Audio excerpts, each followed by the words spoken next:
Viewers আসসালামু আলাইকুম। আমি মমতাজ কুকিং ফুড থেকে বলছি। আশা করি আপনারা সবাই ভালো আছেন। আমি আলহামদুলিল্লাহ ভালো আছি। আজকে আমি আপনাদের মাঝে একটা রেসিপি নিয়ে আসছি, তা হলো শীতের শেষে টক ঝাল সবজি খিচুড়ি রেসিপি। এই জন্য আমি কি নিয়েছি এখানে চলুন আমি আপনাদেরকে দেখিয়ে দিই।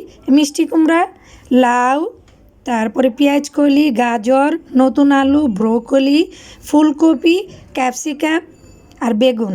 এখানে নিয়েছি বুটের ডাল, পেঁয়াজ, মশারির ডাল, মুগ ডাল, টমাটোর ও লেবু। আর নিয়েছি আমি হাতে শুকানো এই ছোট ছোট লেবু।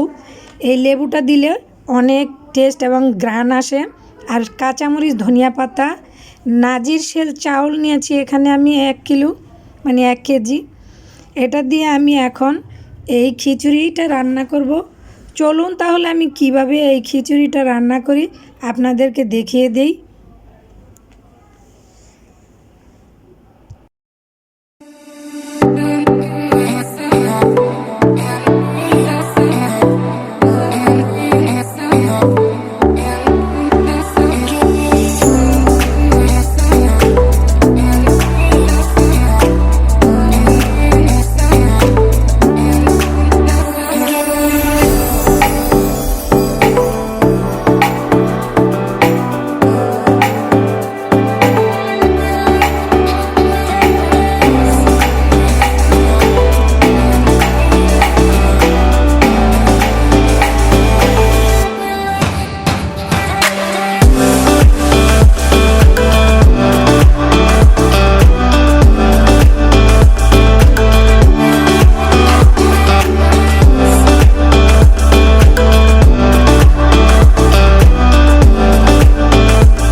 দেখুন রান্না হয়ে গেল শীতের শেষে টক ঝাল সবজি খিচুড়ি রেসিপি। এটার মধ্যে যদি আপনি রসুন পেঁয়াজ ও শুকনো মরিচ দিয়ে বাগার দিয়ে এই গরম গরম ঘি দিয়ে খেয়ে ট্রাই করে দেখবেন, অসম্ভব মজাদার। ভালো লাগলে লাইক দিবেন, কমেন্ট করবেন, সাবস্ক্রাইব করতে ভুলবেন না। ইনশাল্লাহ আশা করি আবার ফিরে আসবো অন্য কোনো রেসিপি নিয়ে। সবাই ভালো থাকেন, সুস্থ থাকেন। আসসালামু আলাইকুম, আল্লাহ হাফেজ।